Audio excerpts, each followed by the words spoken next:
আসসালামু আলাইকুম friends, welcome back in my channel. আজকে গল্পটা দিতেছি সকালে, কারণ আপনারা ভালো রেসপন্স দেখিয়েছেন কালকের ভিডিওতে, সেজন্য এটা আরেকবার দিতেছি। আবার রাতেও দিতে পারি যদি এটা আমাদের ভালো রেসপন্স দেখান। আমি আর রুগী ক্যাম্পাসের বাইরে এসে একটা রিক্সা নিলাম। মাথাটা প্রচন্ড চিমচিম করছে। আজ ইফতেখার চৌধুরী, এই মানুষটা আবার কেন আমার জীবনে ফিরে এল? রিক্সায় বসেই চোখ বন্ধ করলাম, কিন্তু এক মুহূর্তেই মনে পড়ে গেল কয়েক মিনিট আগের সেই দৃশ্য। তুমি চাইলে আমায় ক্ষমা করো, না ঘৃণা করো। আমি জোর করে চোখ খুলে ফেললাম। না, আমি এই ফাঁদে আর পড়ব না। সে আমাকে একবার অবহেলা করেছে, এখন আমি তাকে আর জীবনে জায়গা দেব না। তুই কি কিছু নিয়ে চিন্তিত? রুহির প্রশ্নে সম্বিত ফিরে পেলাম। কিছু না, একটু মাথা ব্যথা করছে। রুহি চিন্তিত চোখে তাকালো, কিন্তু কিছু বলল না। রিক্সাটা ধীরে ধীরে আমাদের হোস্টেলের সামনে এসে থামল। আমি দ্রুত নেমে রিক্সা থেকে নামলাম। কাল ক্লাসে দেখা হবে বলেই হোস্টেলের দিকে হাঁটা শুরু করলাম। সোজা নিজের রুমে গিয়ে দরজা বন্ধ করলাম। আয়নার সামনে দাঁড়িয়ে নিজের প্রতিচ্ছবির দিকে তাকালাম। তুমি কি কখনো বুঝবে এই প্রেমিক যুবকের হৃদয়ের গভীর রক্তক্ষরণের ব্যথা? আমি দ্রুত আয়নার সামনে থেকে সরে গিয়ে জানালার পাশে গিয়ে দাঁড়ালাম। না, আমি এসব নিয়ে ভাববো না। এই মানুষটা আমার জীবনের অতীত ভবিষ্যৎ নয়। সারা রাত ঘুমাতে পারিনি। চোখ বন্ধ করলেই আজের সেই দৃষ্টি, তার স্পর্শ, তার বলা কথাগুলো মনে পড়ে যাচ্ছিল। কষ্ট হচ্ছিল প্রচন্ড। আমি কি সত্যি আজকে ভালোবাসি? এই প্রশ্নটা যেন আমার বুকের ভেতর গভীর ক্ষত তৈরি করেছে। সকাল হতে না হতেই রুহির ফোন এল। নরিন, তুই কি জানিস আজ ইফতেখার চৌধুরী কার সাথে বিয়ে করতে চলেছে? আমার বুক ধপ করে উঠল। ধীরে ধীরে বললাম, কার সাথে? তার মামার মেয়ে তানিশার সাথে। আমি চুপ করে গেলাম। হৃদয়টা ধীরে ধীরে শক্ত হয়ে গেল। নরিন, তুই কিছু বলছিস না কেন? কি বলবো বল। মন্ত্রী মানুষ এত বছর অবিবাহিত ছিল, এখন না হয় বিয়ে করে জীবনটাকে সাজাক। রুহি হেসে বলল, হুমটা ঠিক, তবে আমার না লোকটাকে বড্ড পছন্দ হয়েছে। মন চাই বিয়ে করি। আমি চোখ বন্ধ করে বললাম, হুম করিস। এখন আমি ফোন রাখি। অন্যদিকে আজ ব্যালকনিতে দাঁড়িয়ে নিচের দিকে তাকিয়েছি। ফোনের স্ক্রিনে নরিনের ছবি। তার দৃষ্টি গভীর চিন্তায় ভারাক্রান্ত। পেছনে থেকে কণ্ঠ ভেসে এল, তুমি কি এখনো ওই মেয়েকে নিয়ে ভাবছো? আজ ধীরে ফিরে তাকালো। তানিশা, তার মামাতো বোন, যার সাথে তার বাবা বিয়ে দিতে চাইছেন। তুমি এখানে কি করছো? তানিশা হেসে বলল, বিয়ে যখন হচ্ছে, একটু কথা বলা তো দরকার, তাই না? আজ কপাল কুঁচকে বলল, বিয়ে হবে, সেটা কি নিশ্চিত? তানিশা এবার হাসি চাপিয়ে বলল, তোমার বাবা যা বলেন সেটাই তো হয়। আজ তুমি সেটা খুব ভালো করেই জানো। আজ মৃদু হেসে বলল, আমিও দেখব এবার কার কথা শেষ পর্যন্ত সত্যি হয়। তানিশার চোখ কুঁচকে গেল। তুমি কি ওকে খুঁজে বের করতে চাও? আজ সরাসরি বলল, ওকে আমি খুঁজে পেয়েছি। তানিশার হাসি মুহূর্তেই মিলিয়ে গেল। তাহলে তোমাকে তোমার বাবার সাথে যুদ্ধ করতে হবে আজ। তুমি তো জানো তিনি কতটা ক্ষমতাবান। আজ গম্ভীর কণ্ঠে বলল, তিনি যতই ক্ষমতাবান হন না কেন, এবার আমি হার মানব না। তানিশা এক দৃষ্টিতে তাকিয়ে থাকলো, তারপর ধীরে বলল, তাহলে আমি অপেক্ষা করব। আজ দেখি তুমি জিততে পারো কিনা। সকাল সকাল 9:30। নরিন আয়নার সামনে দাঁড়িয়ে এই মেকআপটা ঠিক করে নিল। কালো বোরকার হাতা গুছিয়ে পরে নিল, চোখে ক্লান্তির ছাপ। উফ, ক্লাস নেওয়ার ব্যাপারটা একদম ভালো লাগে না।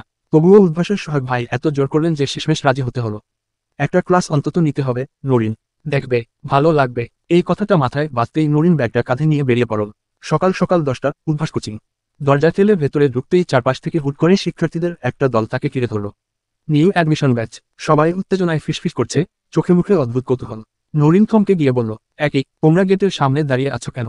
একজন মেয়ের লাজুক হেসে বলল, আপু, আপনার জন্য। নরিন অবাক হয়ে তাদের দিকে তাকালো। এতদিন শুধুমাত্র একজন শিক্ষার্থী ছিলাম, আজ আমি একজন শিক্ষিকা। সত্যিই কি এই দায়িত্ব সামলাতে পারবো? গভীর শ্বাস নিয়ে বলল, আচ্ছা তাহলে দ্রুত ক্লাসে গিয়ে বসো। আমি আসছি। ছাত্রী রা হাসি মুখে ক্লাসের দিকে ছুটে গেল। আর নরিন ভাবল, নতুন একটা অভিজ্ঞতা অপেক্ষা করছে। নরিন ধীর পায়ে ক্লাসের দিকে হাঁটতে থাকলো। তার চলার ভঙ্গিতে আত্মবিশ্বাস, অথচ ভেতরে এক ধরনের একঘেয়েমি কাজ করছে। ক্লাসর হ্রস্ব উকার মেয়ের দরজা ঠেলে ভেতরে ঢুকতেই হঠাৎ একটা পরিবর্তন টের পেল। সব মেয়েরা একসঙ্গে উঠে দাঁড়িয়েছে। শৃঙ্খলাবদ্ধ, পরিপাটি পরিবেশ। নরিন চোখ বুলিয়ে নিল ক্লাসরুমের ভেতর। এখানে কোনো ছেলেই নেই, শুধু মেয়েরাই বসে আছে। তার ঠোঁটের কোণে হালকা একটা হাসি ফুটে উঠল। বসো সবাই। মেয়েরা ধীরে ধীরে বসে পড়ল, অথচ শ্রদ্ধা আর কৌতূহল এখনো তাদের চোখে জ্বলজ্বল করছে। নরিন ব্যাগটা টেবিলে রাখলো, চোখ বুলিয়ে ক্লাসের দিকে তাকিয়ে বলল, আজকে আমি তোমাদের পড়াবো জিনতত্ত্ব ও বিবর্তন অধ্যায়টা। ক্লাসের মেয়েরা খাতার পাতা উল্টে নিতে শুরু করলো। সবাই নোট নিতে প্রস্তুত। নরিন মার্কার তুলে নিয়ে বোর্ডে বড় করে লিখল, জিনতত্ত্ব ও বিবর্তন।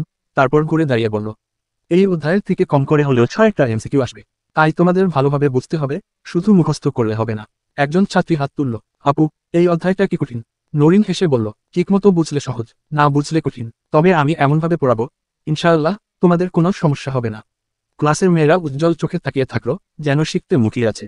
চলো তাহলে শুরু করা যাক। জিনতত্ত্ব, জেনেটিক্স এমন এক বিজ্ঞান যা জীবদের গঠন, বৈশিষ্ট্য এবং বংশগতির রহস্য উন্মোচন করে। তোমরা কি জানো, আমাদের দেহের প্রতিটি বৈশিষ্ট্য, চুলের রং, চোখের আকৃতি, এমনকি কোনো রোগের আক্রান্ত হওয়ার প্রবণতা, সবকিছুই জিন দ্বারা নির্ধারিত হয়। সবাই নীরব হয়ে শুনছে, কেউ কেউ দ্রুত নোট নিচ্ছে। নরিন বোর্ডে ডিএনএ ও ক্রোমোসোম লিখল। আমাদের শরীরের প্রতিটি কোষের নিউক্লিয়াসের ভেতর ডিএনএ থাকে। ডিএনএ হলো সেই গোপন কোড যা আমাদের একার গঠন ও বৈশিষ্ট্য নির্ধারণ করে। এই ডিএনএ ক্রোমোসোমের আকারে থাকে এবং প্রত্যেকটি মানুষ তার বাবা মার থেকে এই ক্রোমোসোম পায়। নরিন বোর্ডে জিনটি লিখে ব্যাখ্যা করল, ডিএনএর নির্দিষ্ট অংশকে বলা হয় জিন। এই জিনই আমাদের দেহের প্রোটিন তৈরি নিয়ন্ত্রণ করে, যার ফলে আমাদের বৈশিষ্ট্য তৈরি হয়। উদাহরণ হিসেবে ধরো, তোমাদের কেউ কেউ লম্বা, কেউ কম লম্বা, এর কারণ তোমাদের জিন। ক্লাসের এক ছাত্রী বলল, আপু, তাহলে কি আমরা আমাদের বৈশিষ্ট্য বদলাতে পারি না? নরিন একটু হেসে বলল, বেশিরভাগ ক্ষেত্রে পারো না, তবে কিছু বৈশিষ্ট্য পরিবেশের প্রভাবে পরিবর্তন হতে পারে। যেমন গায়ের রং রোদের কারণে গাঢ় হয়ে যেতে পারে, কিন্তু তোমার প্রকৃত গায়ের রং ঠিকই তোমার জিন দ্বারা নির্ধারিত। একজন ছাত্রী বলল, আপু, তাহলে কি মানুষ বানর ছিল? নরিন একটু হেসে বলল, না, মানুষ বানর থেকে আসেনি। এটি একটি ভুল ধারণা। বিজ্ঞান বলে মানুষ ও বানরের পূর্বপুরুষ একই ছিল, কিন্তু ধারণা ভুল। মানুষ বানর থেকে সৃষ্টি হয়নি, বরং আল্লাহ মানুষকে সৃষ্টি করেছেন। অনেকে এই বিবর্তন তত্ত্ব থেকে ভুল ধারণা নেয় যে মানুষ নাকি বানর থেকে এসেছে, কিন্তু এটি সম্পূর্ণ ভিত্তিহীন এবং ইসলামের দৃষ্টিতে সম্পূর্ণভাবে অগ্রহণযোগ্য। আল্লাহ সরাসরি আদম কে সৃষ্টি করেছেন এবং তার থেকেই মানবজাতির সূচনা হয়েছে। কুরআনে বহুবার এটি স্পষ্টভাবে উল্লেখ করা হয়েছে। আল্লাহ বলেন, নিশ্চয়ই আমি মানুষকে সৃষ্টি করেছি উত্তম আকৃতিতে। সূরা আত-তিন-৪। আমি তোমাদেরকে সৃষ্টি করেছি, তারপর তোমাদের আকৃতি গঠন করেছি। সূরা আল-রাফ ১১। বিজ্ঞানীরা যে বিবর্তন তত্ত্ব দেয় তা সম্পূর্ণ অনুমান নির্ভর এবং আল্লাহর বাণীর বিপরীতে যায়। মানুষ কখনোই বানর থেকে আসেনি, বরং আল্লাহ মানুষকে এক বিশেষ মর্যাদায় সৃষ্টি করেছেন। আল্লাহ বলেন, আমি আদমের সন্তানদের সম্মানিত করেছি। সূরা বনী ইসরাইল ৭০। বিজ্ঞান বনাম ইসলাম। বিজ্ঞান এখনো পর্যন্ত এমন কোনো নিশ্চিত প্রমাণ দিতে পারেনি যা বলবে মানুষ বানর থেকে এসেছে। বিবর্তন তত্ত্ব কেবল ধারণা, নিশ্চিত সত্য নয়। পক্ষান্তরে ইসলাম স্পষ্টভাবে বলে যে মানুষকে আল্লাহ সরাসরি সৃষ্টি করেছেন। তাই একজন মুসলিম হিসেবে আমাদের বিশ্বাস রাখা উচিত আল্লাহর সৃষ্টি তত্ত্বে, কারণ কুরআনের জ্ঞানী একমাত্র নির্ভুল ও চিরন্তন সত্য। সবাই মুগ্ধ হয়ে শুনছে, এমনভাবে যে ক্লাসের সময় কখন পার হয়ে গেছে কেউ বুঝতেই পারেনি। নরিন চারপাশে তাকিয়ে বলল, আজকের ক্লাস এখানেই শেষ, তবে তোমাদের জন্য একটা প্রশ্ন রাখছি, জীবজগতের বিবর্তনের সবচেয়ে বড় কারণ কি হতে পারে? ছাত্রীরা মুখ চাওয়াচাওয়ি করছে, কেউ কেউ উত্তর ভাবছে। নরিন হেসে বলল, আগামী ক্লাসে উত্তর নিয়ে আসবে।